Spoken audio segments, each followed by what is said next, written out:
Toujours fidèle à rendez-vous Nabino à 9h. Oui, Bozali et Belé à Rolanda, CML13, libre débat, magazine Nabino de grandes actualités na République démocratique du Congo. Oui, tous allez wana pour nous couper Sabino ba information et Sengei Penza pour nous permettre Bino à rejoindre idée na mayo ko sana na République démocratique du Congo Mobimba ouais.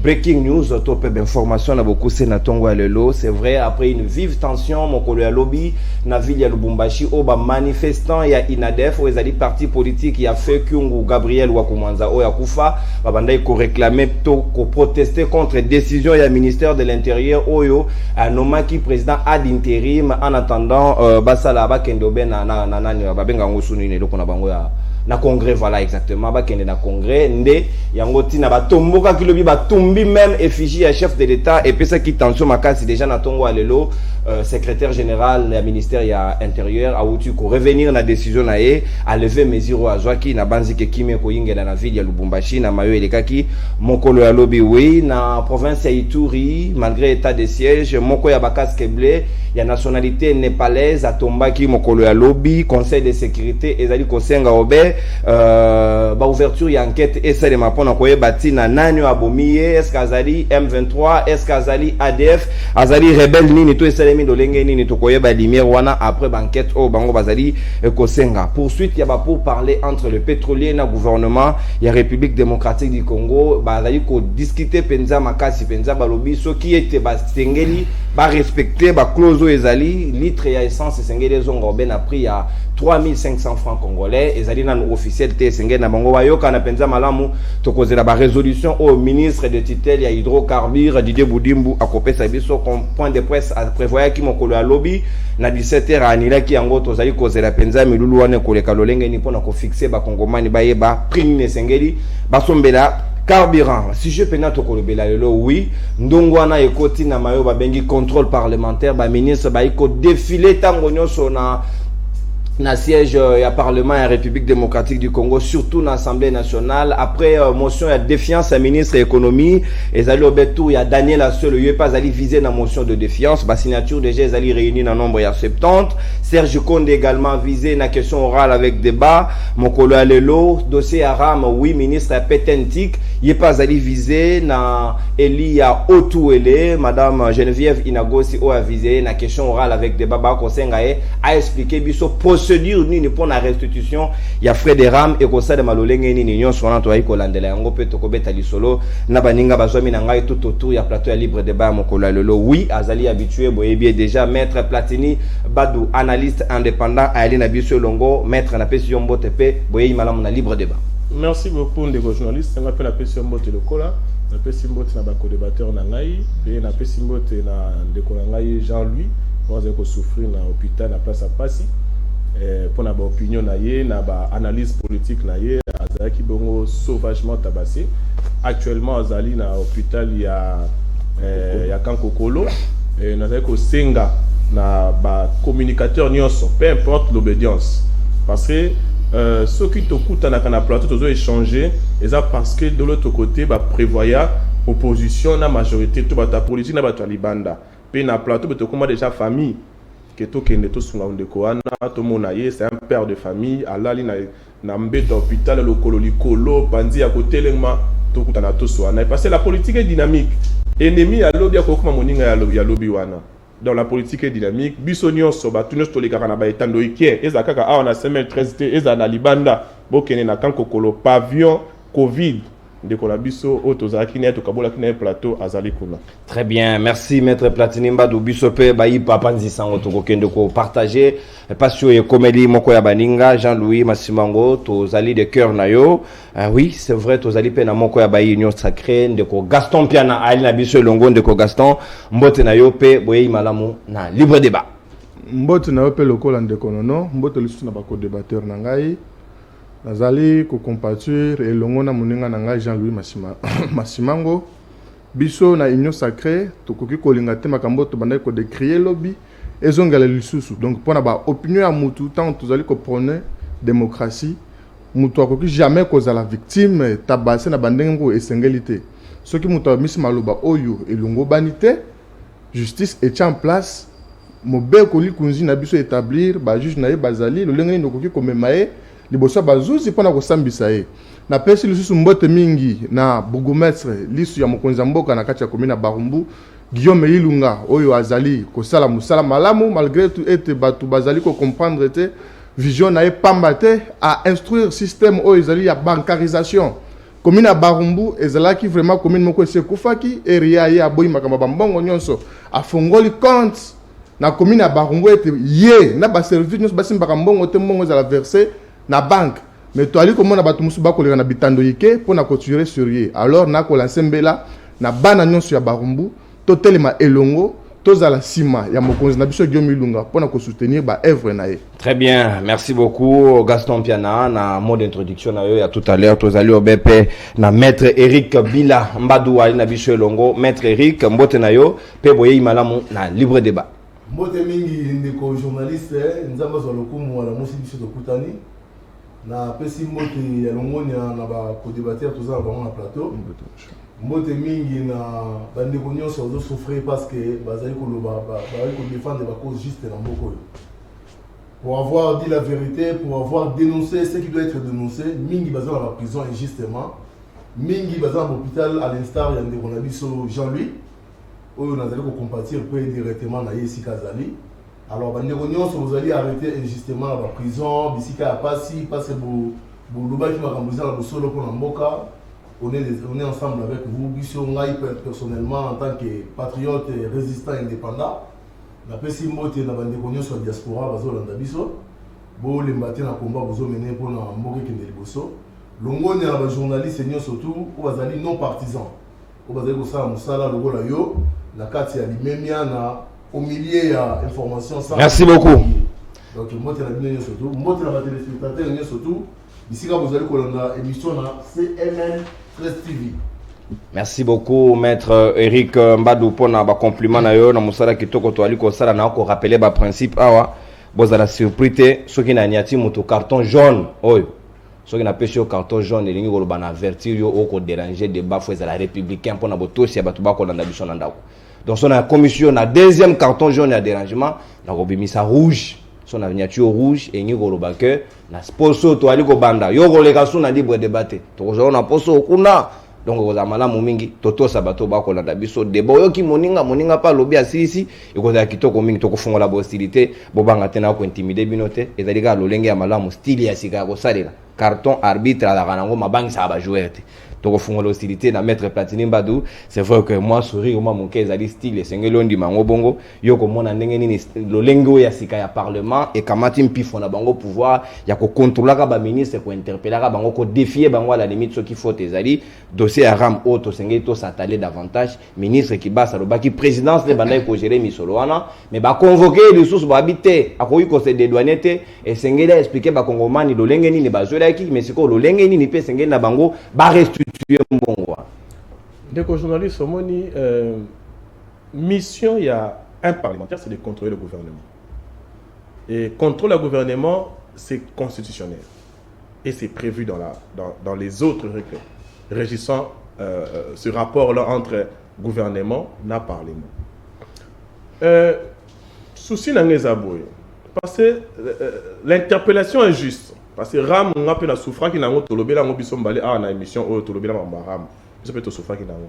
Et c'est que ministre a kende appelé Sandy Mola na ba eto vota. Mbongo Ram ba utiliser qui ngo boni, ba celle qui ngo boni. C'est légitime.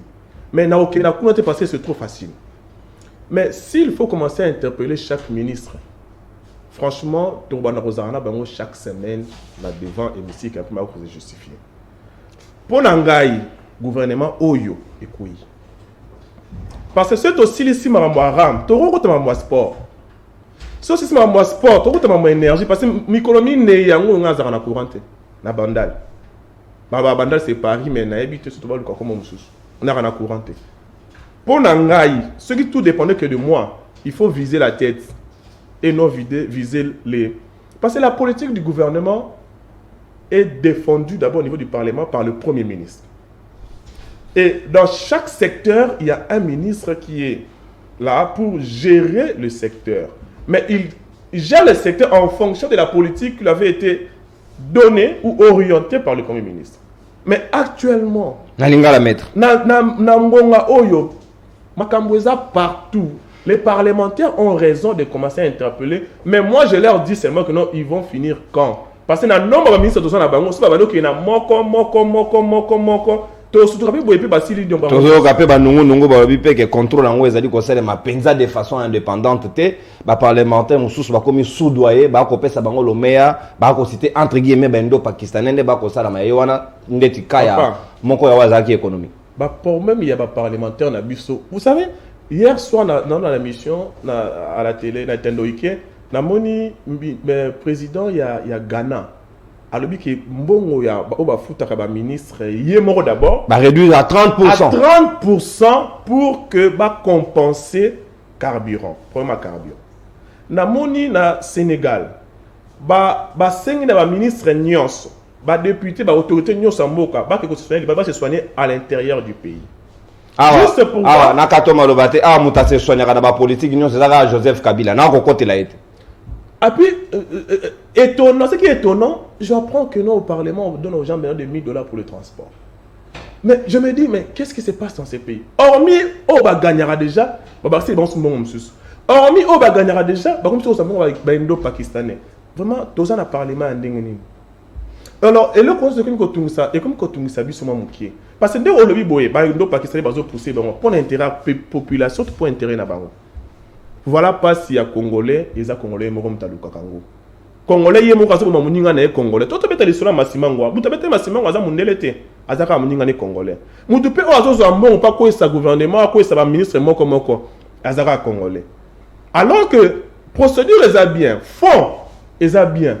Mais ce qui est comique dans le boko mwindu na sima et bebi saka nyonso. Très bien, merci. Le boko mwindu, le boko molili eza na katite bossa dango penza en toute transparence ndé makanisi ya maître Platini Mbadu tout à l'heure ndeko Gaston Piana yo ko banza ndenge nini. Est-ce que ezali penza contrôle ya le solo le lengo le longobani pour que ba ministre ba sala malamu pona bolamu ya ba kongomani to ezali ba contrôle moko tapage. Matondo mingi ndeko nono pona maloba. Omoni na kati ya union sacrée tu as qualité te total sabatu le lenge mususu ya kokamba na ba compétence na ba attribution ba député bangonde bazali bien habilité ya kosala musala na ya ko contrôler gouvernement parce que président de la République azalina politique na ye alors yango ina et ali défini par le gouvernement, où il est dirigé par Premier ministre, net na militaire Otolina Samalukonde. Mais Toyoka Kiyemoko, Tata Mkonzeko, la Kolela, ba action, où il y a Kotia, soit ba projet, et ils allaient souffrir. Donc, Samalukonde, premièrement, dès le départ, il est faible, plus que Tata Nabiso Irunkamba. Oh, oui. Comment ça samba babaki sama chou yem ta na bolenge nyonso na nzoto ko benga ye faible koleka mutu bo batreta ki pepe a biso moko tant que bilenge to alaki na esengo mingi tant banome sama lukonde to non oui maintenant jeune lokola ye to ko talisa expertise na biso ya bilenge pona ko talisa le lenge ya bokambi mususu mais contrairement sikasiko to ko mona butu na moyi eloko etambola te ba ministre na biso ba kamba mabe oui. Depuis que tu as ministre, il y a camp politique, la majorité dans le Parlement, Parlement na biso ezo sala musala na yango. Totike la bango, musala na bango bako sala. Parce que c'est un ministre wana bazali redevable devant kuna ba ko défendre parce que ngano to ko ba na itando yike. Mais to ko benga ta ministre to vendre ça poto tout na été non. Motion wana ezalina procédure avant comme na motion wana c'est ça ba ka ba échéance les autres les ben ministre boyoki question écrite question orale avec débat pour que la procédure wana non union soit ti pour comme la motion de défiance donc j'espère que non baninga wana déjà bazala ki kuna olobi comme ya ministre qui basa mbongo ya ram oui mbongo ya ram bisona nous ba leader d'opinion il faut te brana mundenga ko expliquer ba kongomani nyonso. Ngai personnellement na yo pe tozalaki victime ya eloko wana ram ezali mabete mais le lenge bakonzi na biso basalelaki yango nde yalaki mabe pona nini RAM balobaki RAM eza un pona kolite na ba téléphone contrefait pona kolite bakia kutu musika pona ko no même na santé téléphone soki basala yango mabe soko zo solo la boye ekobebisa santé na yo nde musala ya RAM soki téléphone na yo bungi possibilité que RAM azongisela yo téléphone no wana possibilité wana eyali mais comme o chama unité 2000 na yo ya pasi Ramazunion ça peut se remercier parce que essayer na noter alors c'est quoi le problème bozongi si ya mbongo olobi ki basalobaki ye muto agiraka ramte c'est le président de la lobby une intervention na liboso na question orale avec débat ye moko asasuma ki na hémicycle la lobby yete ezali gérer na présidence voilà olobi obongi si siko donc ezali gérer na présidente mais na présidence ezali na service to benga RPTC yangonde ezali ko gérer RAM bon mais le ko la ki basamali be ministre ya tutelle azali bien placé à expliquer la bayimbo ka été depuis to lansaki opération ya RAM to kataki mbongo ezali autant mais mbongo to kataki tala musala esalaki boye parce que biso na nye sacré tozo linga je suis transparence faut ezala na makamu oyo to ali ko sala donc ba kongomani ba souffrir eloko oyo ezali eloko mabete mais lo lenge ba konzina biso basala ki yango ezali mabende konono. Merci bien, monsieur Gaston Piana, na intervention à Liboso ya tout à l'heure. Tokoleka na ngambo ya maître Eric Bila yo ko banza ndenge nini na mayo ko sala ma contrôle parlementaire oui mais ba kongomani bazaka victime ya RAM et sengeni na bango quand même ba restituer bango autant ba prélever ki yango parce que ba lobby ezaki illégal ezaki natina te ba supprimer yango et sengeni pe ba congolais bazonga na ba droit na ba. Ndeko journaliste ezali mawape pasi na mboka na biso. Bah, scénario ça, en Congo, on n'a pas besoin de trop de comédiens pour rire à la maison. Il suffit seulement de voir certains politiciens à la télé, vous bandez au CK. Vous savez que vous les sauver la vie de loin. Oh. Mais je te dis la vérité. Les scénarios politiques que nous avons dans ce pays, on n'a pas besoin tout le temps de voir des comédiens à la télé. L'Ikambou, il y a contrôle parlementaire. Le contrôle parlementaire, il est constitutionnel. C'est-à-dire, Mobeko, Oleki, Mibeko, Nyon, surtout, il y a Moka. Namunene na makasi auto benga la constitution et puis si pouvoir na ba député ba élu ba choisi du peuple va procéder à ba contrôle parlementaire ba contrôler le gouvernement mais le combe de loi de so rolobana musala mingi ya ba député comme ngo ko bongsa banzela ko sa ba campagne ya ba célébrité la bango papa social ils croient qu'ils font bien les choses alors que c'est pas leur rôle. Oh, bah ça la coalition Moussala, bah ministère, ça le gouvernement fait ça là. La bête sinon moi c'était mon quai parce que au moins bah jamais avant dans la surtout avant dans la province. Jamais au moins avec 6 mois à Kinshasa. Un mois à zone la base, à Somi Mungwa, à Somi Soukali, à Fouteli Bani Balé Minerval, à Somi Godio bah filmer bah tirer la TV. Non, il est aimé par la population. D'abord les critères, les critères pour devenir député dans le Congo, on doit les revoir. Les gens sont députés au nom de la célébrité. C'est-à-dire Moutouma, il suffit qu'il a cassé la bango, Ayebani, il suffit qu'il a coué un peu à la bango, parce qu'on a la bango, à Sarah Baboula Moumingi, il se présente comme député pour voter. C'est le comble, c'est ce qu'on a en majorité dans l'Assemblée nationale. C'est pourquoi vous voyez que la qualité du travail n'est pas bonne. On a eu tout. Ceux qui vont diminuer le train de vie à l'institution. Tout le monde exemple à Ghana lobby 30% d'institutions sont réduits pour pas équilibrer le prix à carburant. n'a pas si longuement à Ghana. Déjà, s'il est question d'un point de vue personnel, et je sais que c'est un point de vue populaire, pour diminuer les trains de vie budgétivores inutiles, il y a un moment où on doit fermer l'Assemblée nationale, Bakangi Sénat, Bakangi c'est ça. Et là, il y a encore. C'est ça. Dans la commission, et soit en Moutou, le coût budgétivore, en plus c'est cela, pour des gens entre guillemets qui ne font pas un travail répondant aux attentes de la population. Donc, nous avons un Likambouya. Yaram, nous avons un Likambouya. Yosoki, oza papa nandaku. Omoni mwana na yo, azala problème maman nandaku azoni ka mwana na yo sokola mwana nzoto. So mwana na bandiko le maman otika sokola.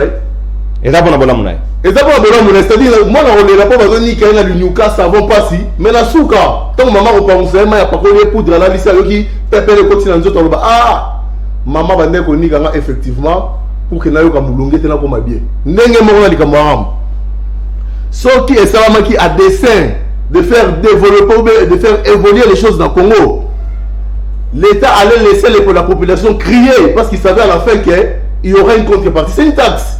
Taxe c'est une contrainte. Et ça la contrainte c'est mon la contrepartie. On a la PSI, c'est ça cette taxe. Tant on a la porte on a de foutre la taxe avant de kimia.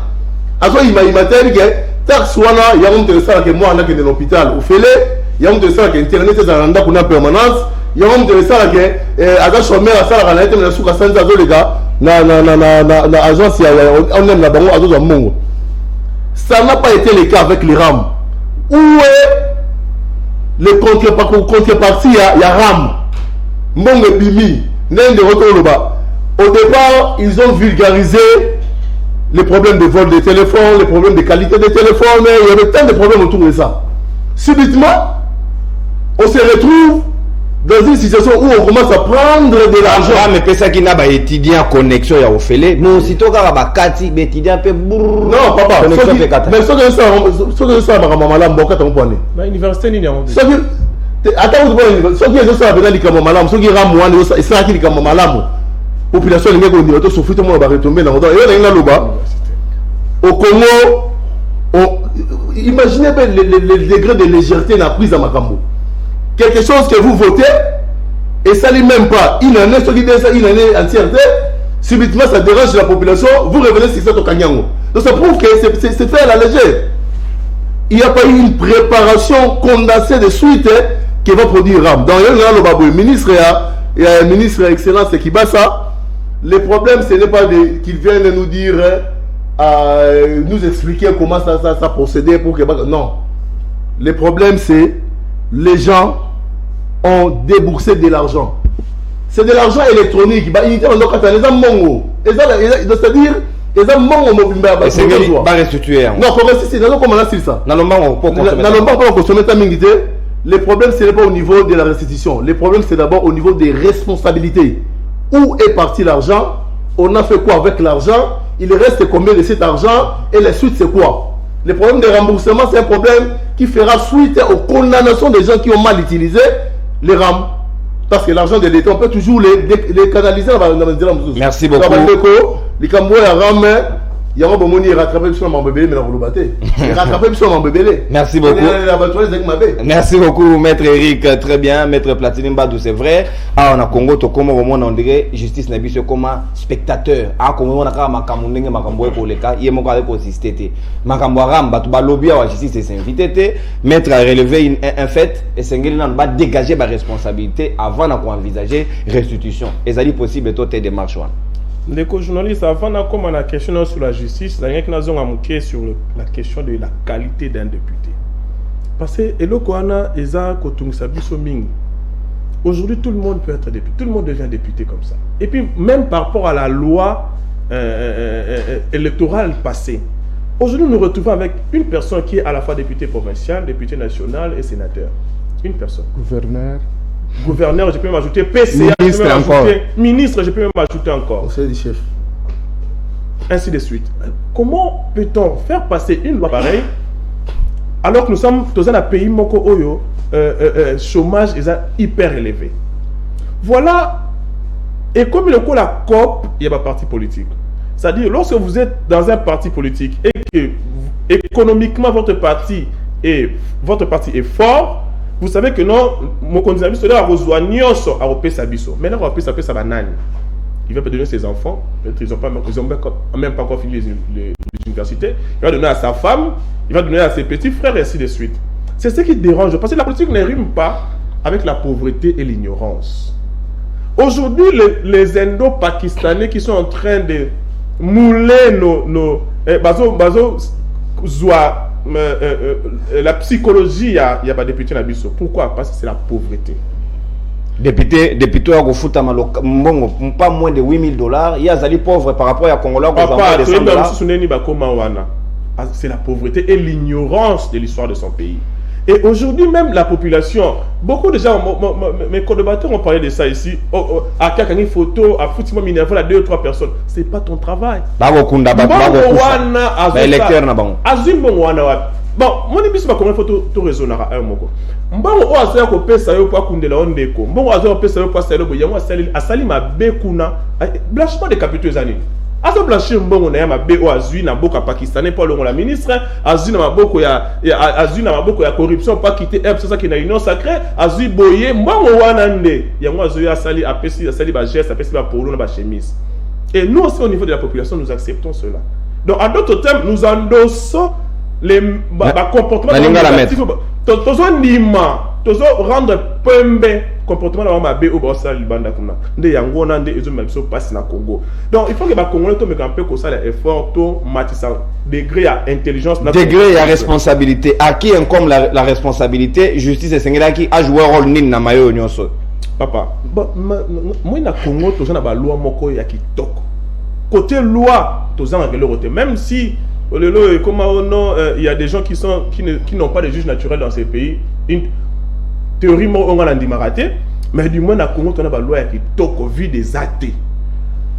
La loi a prévu, lorsque un ministre se méconduit, il y a une procédure appropriée pour poursuivre un ministre, même en exercice. Et ça a prévu la Constitution. Mais justice congolaise ne bouge pas.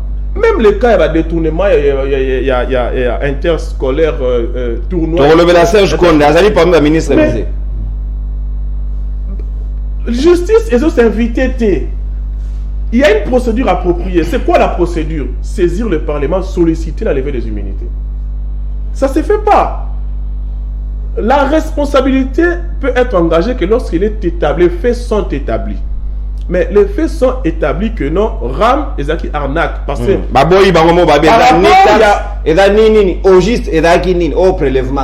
Et parce que par rapport, il y a dire oh tu qui n'est pas qui va qui sur mon téléphone au monde nango ce que ça dit nous sur le bac et salamité même le lobby que non ba pitié ni na baché wifi na université na éviter ce zaki yo za mon lakisi yo mon na wifi non zéro ça nga sur les université nini pour na éviter parce que déjà unité méga ya kosomba ko télécharger le que ça va passer bon ya ofélé.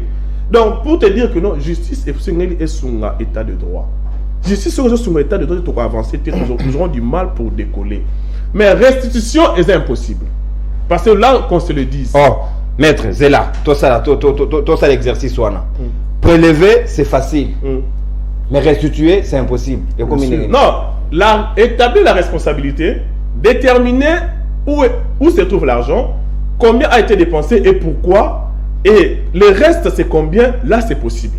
Mais restituer chaque individu, c'est qu'on l'a prélevé dans son téléphone, ça devient un peu difficile. Alors moi, j'ai fait une proposition.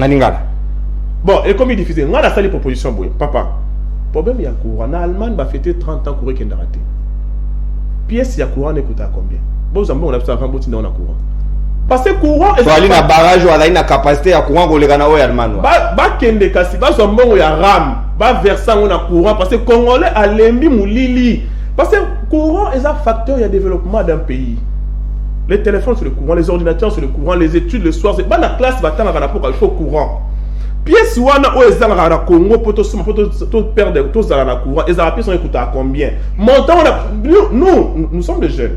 Nous sommes organisés, tout cotisés.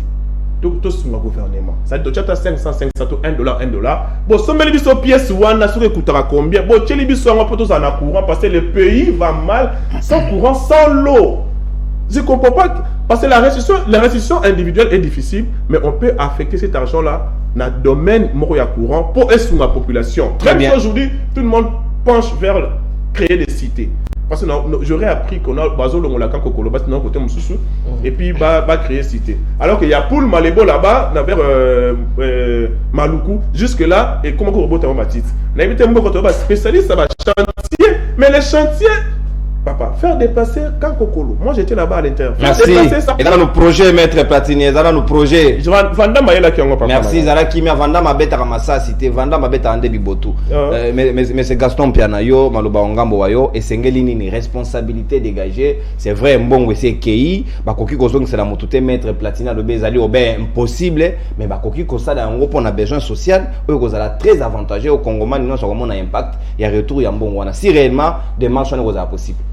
Non, mais je pense que nazalaki clair na ibandeli awa pour na koloba que non restitution ya mbongo motako moto nyonso abongisa ki mbongo na ebazongisa ezali vraiment pasi et puis c'est impossible na région de moninga na ngai na utaya koloba boye le mieux à faire est que kotala mbongo oyo bazwaki ya baimboka yali boni ekendaki wapi esali nini etikali boni. Alors, na mboka na biso tozali na ba makambo ebele oyo zosenga mbongo esanini esala ndeko atangeli ka ya lotiliki na barumbu bakolela tango nyonso lotiliki e yali pasi likambo ya mai makambo ya carburant oyo zo donc sécurité insécurité kuna il faut mosolo wana bakoki ko canaliser yango na canal mususu pona kosunga ba imboka depuis ba député na biso oyo maître Eric alobi il faut bakanga assemblée nationale bakanga abeda budgetivo ba selon il faut bakanga yango bon selon population non selon yo ngai na yo ki moi pas simuke tant que juriste wali ko violer mi mobeko li ko un jour il sera question de diminuer les trains de vie. Moi je serai partant ensemble avec les gens qui merci maître Eric. Il faut qu'on balance la carton jaune de maître Eric. Merci. Il faut qu'on baou. C'est bon garçon. Je suis pas d'accord avec Moninga Nangai Ayali Motami Beko, tu peux mettre avocat, alors il va supprimer l'Assemblée nationale pour être très de vie et qui non. Donc pour qu'on supprime l'Assemblée nationale, il faut qu'on touche la Mobeko lui konzi na biso. Et puis na yebite mboka nini oyo parce que constitution na biso epesi ministre na premier ministre azali redevable devant le parlement. Siko ce qui va supprimer yango bandeko wana bakozala redevable et pas banane. Okay. Train de vie, c'est possible. Ce qui te tient sérieux. Surtout net biso bilenge. Ce qui te tient sérieux na makambu tokobongisa mboka oyo. Le problème se pose ya mutu congolais boanya. Ba vient na biso ba na makanisi ya mabe. Arrivé aux affaires, ba ko penser ka makambu ya kotonga bandaku, kozala na basi zomi to mitanu, c'est ça. Donc parlement ya na likambutende de konangai. Proposition ya ko diminuer train de vie. Il y a là qui proposait. Na bande ko bela baloba ki amba musu balaki d'accord. Mais ba vieux oyo ba ko ndimangote. Ba vieux tanga na moko na ba vieux nani. Mais yo yebi baba. Mais là na yebi te ba ko ndimate. Ba telemela kabunda wa. Ba telemela ki ndeko kabunda. Non, il faut qu'on diminue train de vie pour la cause de Mosulwani sunga pe ba makambo belé. Vous imaginez que nos banques ont plus de 8000 balles. Mais enseignants balles na combien? Alors, qu'on supprime l'Assemblée nationale, ils ont résoudre vraiment les Cambodais. Les Cambodais ont la conscience, peine à sourire au Epsotozotia. Qualité, il y a loi électorale où il y a des konanga lobby. Wanande problème, il y a des bekwane zali bien. Mais il y a des bekwane zali maben de konanga. Oh. Exemple Mouké. Relever ma béon. Exemple Mouké. Aux autres exemples, honorable Moïka Sanji. La personne a une bisika zali kulutu nangai. Yé moko député provincial. Yé moko député national. Zela Gaston. Yé moko mandataire. Zela. Donc, au PC na mbote. Oui, si manango sokoli. Bon. Na sokoli est na kotel sema. Ada kulutu nangai. C'est ça le mieux sacré. Mon cher, c'est ça le mieux sacré. Parce que tu allais comprendre ma bosotote. Kulutu nangai Moïka Sanji. Yé moko azali député provincial. Atie moi nanaye. Député national. Yé moko sénateur. Atie moi sinaye. Mandataire na Kadeko. Atini moi nanaye. Ako bunda lisusu. Azole ko mususu. Donc ngai na yo bilenge. Tant que la classe, to l'équipe en sur la classe. Donc nous n'avons pas le temps ou bien na esika na kacha mboko yo ya ko exploiter bonya pe mayele. On ba boss na biso ba nyoko ipo na ko futa la biso mosolo. Loi électorale. Biso ba communicateur ya changement pour la nation. Et quand même na mwana mboka papi dio songa monde la bonda to sali proposition ko. To zali ko luka député moko ya sorier. oyo tokopesa yango bolatisa ye yango tolatisa ye topesa ye amema yango.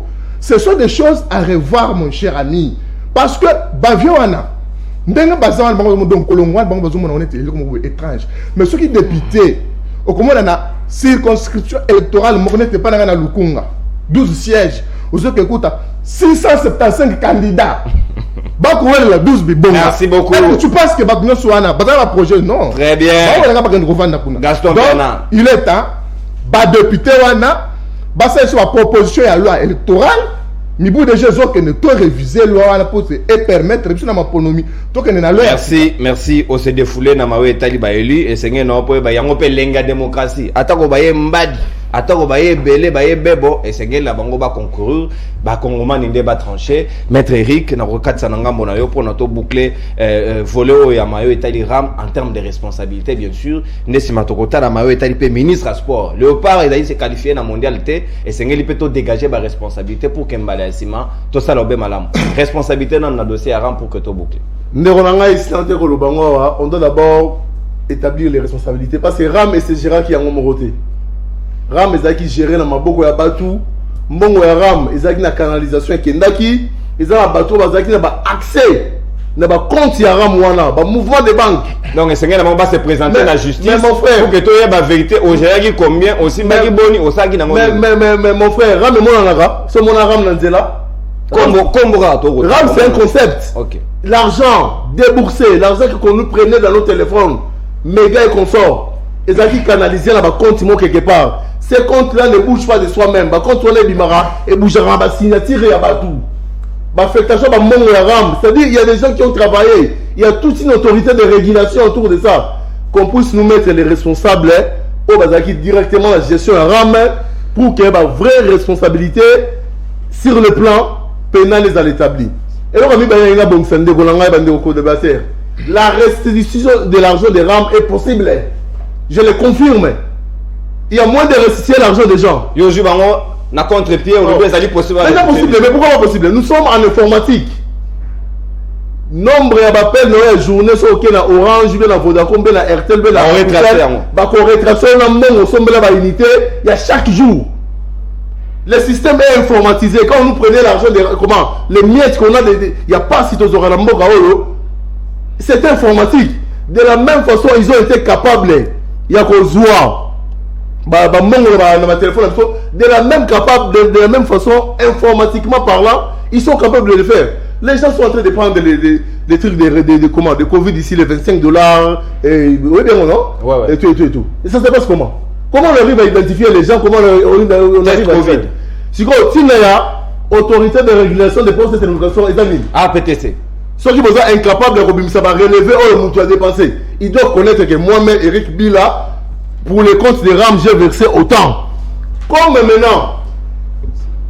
maintenant, il se pose un problème de canalisation. Il y a les remboursements, affectation courante. Non, un pays normalement est géré par un projet général de gestion. Le comble maintenant, nous sommes dans un format où le pays est géré par improvisation. Nalingal. Il n'y a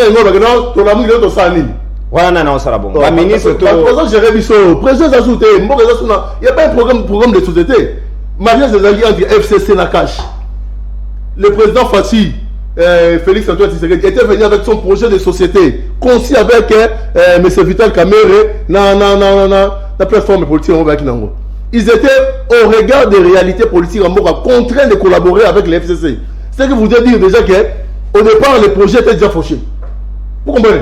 Parce que les FCC venaient de perdre les élections, et le président Fatih a gagné l'élection, et il vient avec un projet obligé de cohabiter avec les FCC, projet déjà mis à part. C'est-à-dire, aujourd'hui, à l'heure où nous parlons, notre pays, la RDC, c'est l'improvisation qui nous gère. Alors, l'Ikambogo, il y a qu'on rembourser, moi, je l'ai dit à haute voix, informatiquement parlant, c'est faisable. De la même façon, ils ont aussi identifié les gens pour percevoir les fonds dans leur compte, dans leur actifs de crédit. De la même façon, ils peuvent procéder pour rembourser ça par des voies même. Même s'il sera... Vous allez protéger. Oh, j'étais 30 secondes. Même s'il n'est pas question de rembourser du coup, parce qu'on est en train d'assister à un scénario tel qu'il y a un flou autour de l'argent. Normalement, si on avait une population, entre guillemets, une population congolaise, la population déjà élevée dans la maturité, ça pouvait créer des suites des dossiers.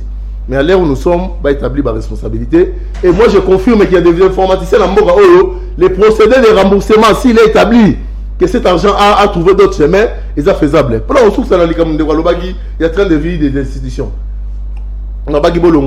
D'abord, dites-moi, les institutions d'appui à la démocratie que nous avons dans les pays, sincèrement, de moi à vous, et ça va pour l'Amboka.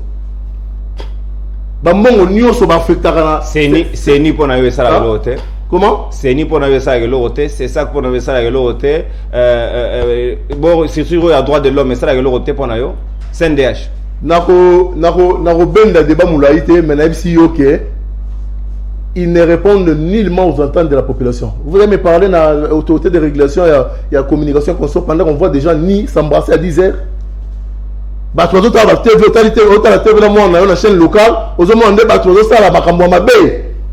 Au comment obligé ou comment on finit.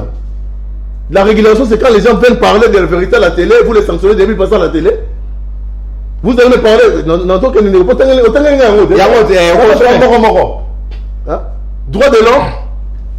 de l'homme aujourd'hui au Congo, on assimile l'agriculture à une punition. À une punition, c'est-à-dire que c'est ma fois ça bilan. Pendant qu'il y a des gens qui finissent licenciés en agronomie. Est-ce que normalement la punition, la punition que devrait avoir tous ces coulous, c'est vrai, ça peut faire partie. Mais il pouvait être mieux puni que ça. Donc pour dire seulement que on est sur le Sénat. Prenez le budget à débourser dans le Sénat. Affecté à moi. C'est vrai qu'il va me dire qu'il faudrait qu'on... La Constitution est révisable. La Constitution est révisable. Il y a des textes qui prévoient les révisions des textes dans la Constitution. C'est-à-dire, on peut revoir les choses dans le sens que, pour conclure, moi je l'ai dit même dans plusieurs de mes émissions, j'ai dit aux amis de l'Union Sacrée, comme mon frère il est là, président Tshisekedi, il faut islamiser la gestion au Congo. Ah. Oh, État laïque, islamisé. Laïque, ça veut dire quoi? Laïque, ça veut dire quoi? Laïque ne prend pas en compte l'islam. Quand je dis islamiser, il y a comme ça pays à les musulmans. A comme ça gestion à Mboka. Après ça, on forme un islamique. C'est-à-dire, à ta rigueur makasi. Ce qui rigueur et continue à Mboka. Merci beaucoup. Merci, Maître Eric. Très bien. On débordait largement, pratiquement d'une minute. Ah, au moins, comme innocent. Au calcul 5 minutes. Très bien, ngande mettre à chrono ngande arbitre ko bangelo ko intimidation kaka. Merci. To ko le kasika na mawe etali gestion ya misolo na ministère ya sport, na ministère ya éducation, ya ndeko Tony Mwaba. Tournoi interscolaire mbongo kei mbongo bibi pour la Léopard awa. Championnat national ko beta maté Léopard et beti ata joueur local moko na kati azalité championnat c'est katana kala. Mais toko kendeka ondinge na loyenge ya mbonge to kei pe kuna to beti mutu na mi to zongi mais évaluation et salemité interpellation kaka ya ministre okende pas zongi est-ce que c'est ngena biso to réfléchir lo lengeni to ko gérer ba secteur onos mettre mbado maloba ngambo ayo. Les journalistes, merci pour la montée mais avant d'aborder, on a deux éléments qui a dossier. Vous avez 3 minutes. On a analysé. L'éco-réduction à train de vie à l'institution s'impose. Pour ce qu'on a un rendimateur de carburant. Parce que on a un carburant fêlé. On a un carburant fêlé, puis c'est au sommet. Donc, réduction à train de vie, on ne peut pas supplier dépenses à carburant s'impose. D'autant plus qu'ils sont déjà payés par les Indo-Pakistanais, d'autant plus qu'ils ont déjà XY. Sunga mama matembe, nalinga la mettre, tout sur la linga. Bon, le ndenge baza déjà na ba subvention, il y a ba lisungi ya par-ci par-là, mais biso to sengi que non train de vie na bango faut kita. Na oki ko lobi que tozo c'est la maloba ya ministre et donc carburant a solana na conseil des ministres pour ba ben sur le parlement lobité a solana bango nous surtout base de la décision sur le train de vie des institutions. Ça prend beaucoup d'argent à la République. Je suis tenté même d'aller dans le sens de mes co-débatteurs pour dire que non, s'il faut même enlever ça pour aider les gens, il faut les enlever. Faut que ça aille en haut. On ne peut pas lier les gens toute une éternité avec une constitution. La constitution, c'est l'œuvre humaine.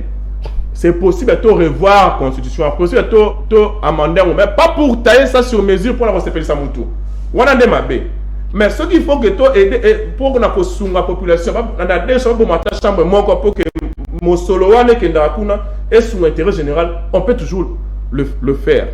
Par rapport à député sérieux, bateau union sacré bazoluka. Et les députés m'ont fait faire mingi. Et puis na lingaka ndenga za la kapena moto na limemia. Député au sesanga. Bozo alo ala bope sa ye ndenga na yebeli na ne ba yo kana atina mo kontina ye. Ekole kamalamu. Bokende bope sa ye projet na bino wana bope sa député sesanga. Na pese mbote place azali. Hier à commissaire la bino on a parlé, mais pas au défendre en kitoko. Et puis par rapport Ndekolobi, par rapport il y a impossibilité, c'est bien impossible, mais il a fait allusion au projet. Ndekoba, Balamuka, ils sont des plateformes politiques.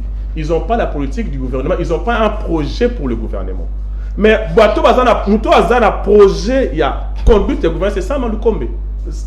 Lukonde. Sama Lukonde. Il y a une politique gouvernementale. Ce n'est pas la Mouka, ce n'est pas FC, ce n'est pas l'Union sacrée. Elles sont des plateformes politiques. Bazo s'organiser comment se maintenir au pouvoir. Naba accord na bango, naba koloba na bango na ndenge wa komone la. Mais koloba ke bazo na projet, non projet Zali.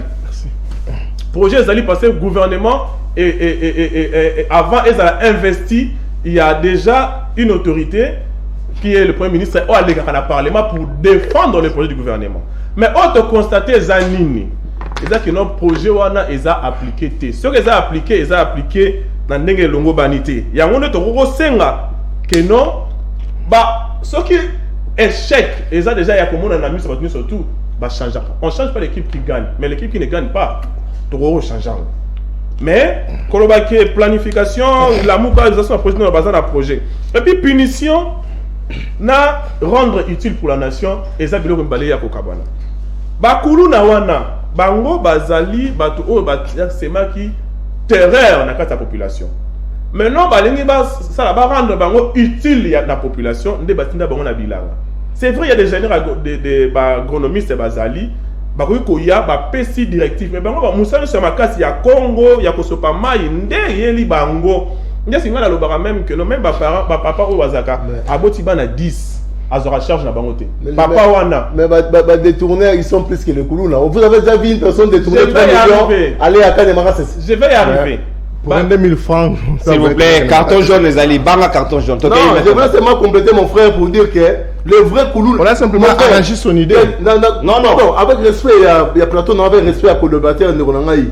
Je voulais seulement dire, le vrai Koulouna, c'est vrai que Koulouna, nous sommes en train de décrier, puis chef de l'État face serrer ma vis. Mais le vrai Koulouna, papa, quelqu'un qui vous vole 10 millions de la République, vous savez, là, il y a combien de personnes en clinique? Et c'est un skata bectar et belé. Merci beaucoup, maître Maloubangambo. Alors, dans le bas qui, Bakulu Nawana, Bazawana, pour Bazo rendre bango utile à la population. C'est-à-dire, bango baké, Moussala Koboka Bilangana, Moïna Bilanga, Ko Sala Congo, Ko Buka, Ko Sangi sa place Moko.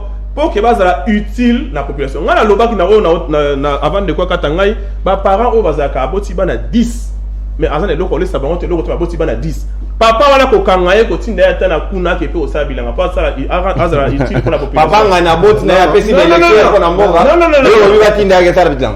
Non, di bana wana o ya boti o azo sa charge na bango te baza danger pour la République. Parce que mboga yo sunga eta. Na aussi na ko ma papa. Pensez baza danger pour la République.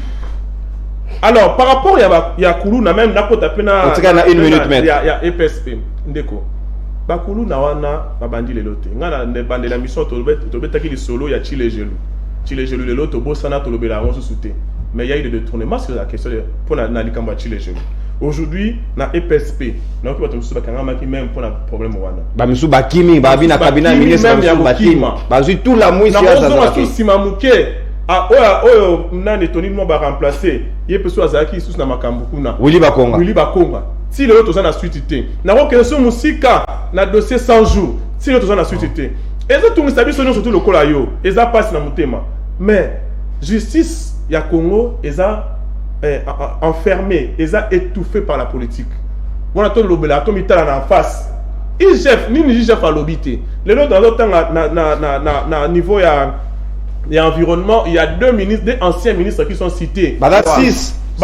Si anciens ministres qui sont cités, près de 10 millions de dollars. Voilà, mais IGF Assali Moussala Nae a cité Bango, mais c'est à la justice, non, Assala Moussala paix. Mais la justice est étouffée par la politique. Mais moi maintenant, s'il faut faire maintenant, c'est interpeller la justice congolaise. Les dirigeants au bateau diriger justice à Congo, Balamouka. Mboka, oh, na livre, na Bibli Abakoma, c'est la justice qui élève une nation. Ce n'est pas la politique, ce n'est pas le macroéconomique, mais c'est la justice qui va élever Mboka Oyo. Merci beaucoup. C'est beaucoup. L'amour qui m'a changé. On a c'est la peine, c'est la demande, il y a levé des immunités, il y a ministre peut-être Tony Mwaba, il y a ministre peut-être il y a peut-être ton ministre à sport parce que milinga appelle qui kuna makasi papa. Surtout dans le niveau, il y a un voyage, il y a une organisation, tout autour, il y a sport. Na habité Mboka Oyo, ceux qui tozara quand même dans précédent, c'est-à-dire autant de moninga salaki n'a pas amélioré par rapport au moninga salaki. Tozara oye au créer à Sika. Merci. Donc justice ya Congo et son avocat de profession na yebi o nazoloba. Très bien, mais analyste politique. La politique de notre pays est kangi justice na biso pour na boye. Autre singa na ba juste bateau bazo diriger justice ba mi bimisa na kati na mignolo wana pour OK. Merci maître Platini Mbadou. Monsieur Gaston to comme pratiquement dans ce cas libre débat na biso mozali na droit ya ta d'antenne na 3 minutes pour que tout le belamayo etali dossier à sport, tout le belamayo etali dossier à éducation parce que ba tournoi interscolaire c'est même mbilinga koti ba facturation ya ba facture et ngi skotomi tuna. Est-ce que ba convoquer car ba ministre wana ngi ba messana ba question orale avec débat to tala lolenge ni nesenge to ça la gestion ya malamu pour que ba pratique wana ici là. Ndeko nono na lumbango pona ko compléter moninga na ngai dossier ya EPST. Moni justice na biso ezosunga mokonza mboka te. Malgré tout ba effort o yazo fournir, malgré tout IGF ba effort azo sala mozo senti que justice na biso eza étouffé quelque part. Na dossier ya sport, Serge Konde Fakende ayebisa ba ponomi ni nyoyo et salami. Ya mona na délégation na ye. Les journalistes sportifs Azuna ba petit na ye, ba petit ba collaborer na ya tie. Notamment je cite Timothée Lenoir, mon ami à moi. Akendaki. Liste comment on a na nani wana. Match bandi, ça va le compte na mapate. Na gilwano na jet privé. Oh. Mais match c'est mais je na je suis vraiment na zolo ba kende ba ke violer espace aérien, ba katé bango le mando. Likama mususu Hector Cooper wana, entraîneur wana. Ayebi munoko na bisote. Azan incompétent. De deux, Mboka Mokote essaie que na beta compétition, il y a une net coupe du monde sans que ba jouer le Kobaza na kacha équipe. Tala muto zangi bisote ndeko. Yoka proposition na ngai. Na zolo ba na sama Lukonde na président de la République. Nous avons tozana entraîneur moko na kacha Mboka oyo. Atanga ba Aliou Cissé ya Sénégal.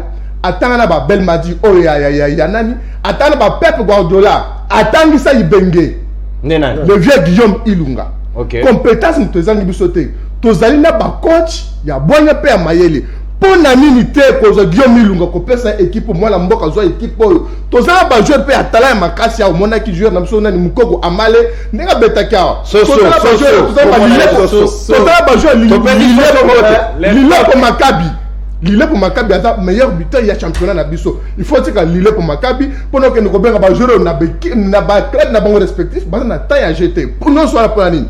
Petit ngane na bengi sakiyo le ko la oye boye solo la Serge Konde a été vraiment bosoto mingi na nani ya sport wana. Alors ya ngone tozo benga mbela coach Hector Cooper alongwa ba pesa bana mboka chance le quoi il bengaza qui bengaza qui musala kitoko mais mutangi ça bengana classe bien boye bien ngote Guillaume Ilunga tangi ça bengana classe Guillaume Ilunga za coach munene na FIFA ayebie na CAF ayebie aza cadre na FIFA ba pesa ina mu chance total ninga ko kambela makambo ya ndembo na biso à part ça sama le compte de championnat na biso ezali bloqué.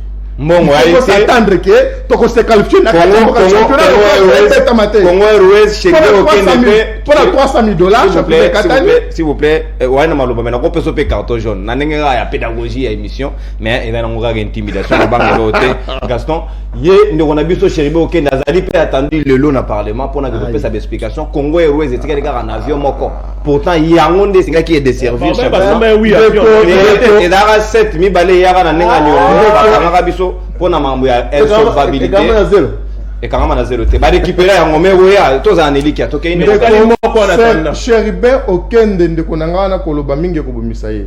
Chef de l'état a sali fort. Aye na avion. A tia na disposition ya société. Yonde mutozo kamba société wana. Avion et memaka batu. Et ya kana mbongo wi. Au footing nyongo te pona nini. Na sali analyse mukana comprendre ete bande ko na biso ya ensemble bazana jeune bango bako beta pour être mokonzi. Ba ministre ya sama loko bande ko ensemble. Ba ministre ya ensemble pour le changement ya Katumbi. Ezana jeune bango bako sala ete mokonzi mboka échoué base au discours. Comment ya kotika musana na yawa akeko landa nani Katumbi na Kisangani. Bavio yawa et même akabatu bafuta ka mbongo les gens payent mon cher ami. Ndenge ngokozanga mbongo ya kufuta bavion wana. Ba se peli na bavion wana te. Ba ja nyo socio ke na ba on a travaillé nyo so ba ko na komona ye. Chéribin c'est un incompétent. Merci. Asuni mokonzi mboka tatandam. Merci Gaston, très bien. Namono s'est défoulé pendant Pessiona Kanda. Et oui, et que fait une compétition à moi Kanda Moké, maître Eric Bila, le Lengue Nini, au championnat comme ça de maté, Congo Rweze Sengela qui est desservi, mais solo l'été Sengela qui est PSAE. À PSAE, tournoi interscolaire et bétamine à difficulté, championnat locaux et Katani, bah ministre interpellé, au lieu de la vraie gestion de ça l'autopsie, on dirait que tous allés na sensationnel jusque là. Ouais, Ndeko. 3 minutes. On a toujours la montre dans Ngaï. Non, c'est la 3 minutes dans Ngaï, mais. Comment va-t-il, ok? Non, c'est la 3 minutes dans Ngaï, mais on va aller dans le point belé. On va dans le point Liboso, on va réagir ça dans Lobaki. Il y a ma plateforme politique. C'est vrai que la Mouka et qu'on sort cash, c'est la plateforme électorale et ça, la marie pour des raisons circonstancielles liées à l'élection. Mais en prenant le pouvoir, le président Fachi avait des engagements qu'il avait pris avec Vital Kamere pour na guide Mboka pour gérer Mboka Oyo. Et arrivé sur le terrain, il avait conçu pris ses engagements avec l'esprit d'être totalement libre en ayant la majorité. Mais bon, il y a des circonstances politiques ni ça magina Mboka na biso pour que dans la gestion Mboka Oyo dans mariage moro il y a ba parents baba sibana. Mariage FCC cash. Côté abota moi si côté abota mobali to vanda quartier moro bana baba na kaka dans mariage on les a guiné ngona yango moni je dis et je répète maintenant je confirme ici que le pays est géré par improvisation, c'est-à-dire on se réveille le matin on conçoit quelque chose on fait Alingala c'est-à-dire mboka ezali to lamuki neni qui a nzato bon sanzelana to sala le robo OK on de mutemo wa ekei. Ça c'est de 1. Deuxième élément par rapport à Bakuluna, moi je condamne fermement cela.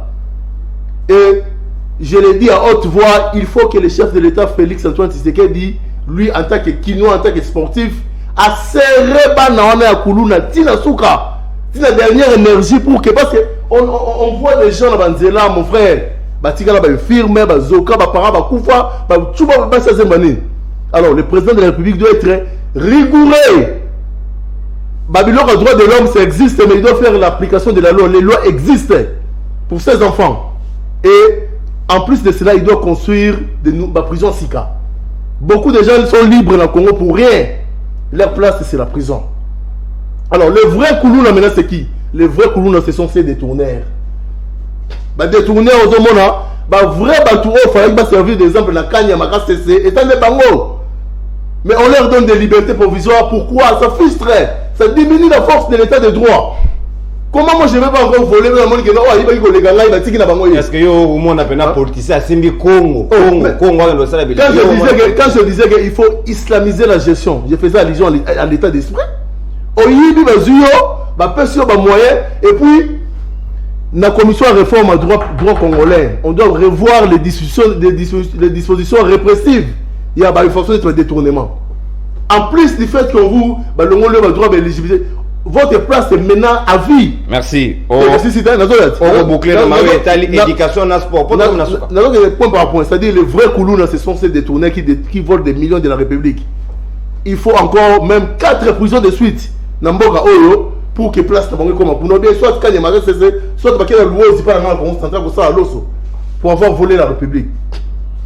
Les campagnes ministres sport. Na le bango ba lebele awa eza ba bloko mususu biso zo ba sportif to sali mo ba sport na ba matete wana eza ba bloko mususu o sala yango te ba tie yo o ko comprendre to banda wapi suka wapi eza bongo il y a des domaines où il faut obligatoirement un spécialiste qui s'y connaît moi je ne suis pas du FCC, mais je le dis à haute voix, des gens comme des Denis Kambaye, peu importe le format de la personne qu'il est, mais Denis Kambaye c'est un patriote, un sportif Yamakila, la campus, le Kosikine, vous sentez qu'il a l'espoir comme son style de vie. Mais, dans le but de stage de ça, vous le mettez, mais je l'appuie totalement. Te l'ongoué dans la Coupe du Monde par théâtre. Nan nous bobeti match te bozu mongo ba musicien nyonso Congo bobengisi bango. Nan vous se préparer dans le terrain. Vous savez vous une préparation te mbala moko wera yaka. Vous croyez wera son JB Kofi Wazé tous ces gens là Ba Chabi. Ba te non seulement Ba Chabi, ba se déplacer ici na bureau, ba zo na carburant. Ça c'est de 1. Le problème est championnat national, championnat papa. Force ya ba l'équipe nationale des Ali résultante ya championnat Mboka. Championnat exalté. Entraîneur a dit qu'on va français. Alors, on a 2 semaines avant match. Avant d'aller dans la Argentine, sur le Wabi, sur le match, on a 2 semaines d'ailleurs. Soit le coach a joué, a donné ça interpréter là-bas. Une personne m'a rapporté dans la section Mouké. Joueur monte sur la guinée dernièrement, à la terrain, à Betaï match à Coupe du Monde, c'est mon frère. Au bout de mon boué, Hector Cooper, à ce moment-là, on consigne mon azo qui est l'autre côté. Maintenant, on a besoin qu'on vienne ici, merci pour ça. Et combien ma merci, maître. Maître, combien on a eu? Au consommé, il y a eu la validité. 10 secondes, ok. Ibenge a l'équipe Hector Cooper dans le coach équipe. Bozong c'est la biso Ibenge. À défaut de Ibenge, Boluka Congolais au hasard, capable de gérer l'équipe nationale. Hector Cooper a sa valise là et a zoa alega kende nango. EPST, papa. Dans niveau il y a besoin de banga mboka. Donc ba uto kanga batu ba détournement ya 100 jours, ba kangi FPI, ba kangi batu. Mais les gens se permettent encore na mbongo ya bana. Ba détourner ba sifatir ba nini. Mais le problème c'est quoi? Là c'est ngai. Vous allez voir après 4 mois liberté provisoire.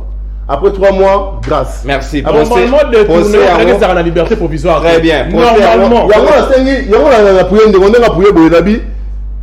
Il faut la commission de réforme à droit congolais. Moi, je souhaiterais même que détourner comme un appel capital. Merci beaucoup. Liberté provisoire. Infraction imprescriptible. Merci. Peine capitale avec pendaison. Papa, yo ozong service mama bakimba na ba variété. Merci beaucoup. Merci. Maître Eric, pour des raisons pédagogiques, ils ont inauguré la jeune. Donc là, on a un avertissement pour le bimamba pendaison, on va la pression jaune. Donc Maître Eric, on a inauguré jaune et un avertissement. Sauf qu'on a mis balai, on a un rouge.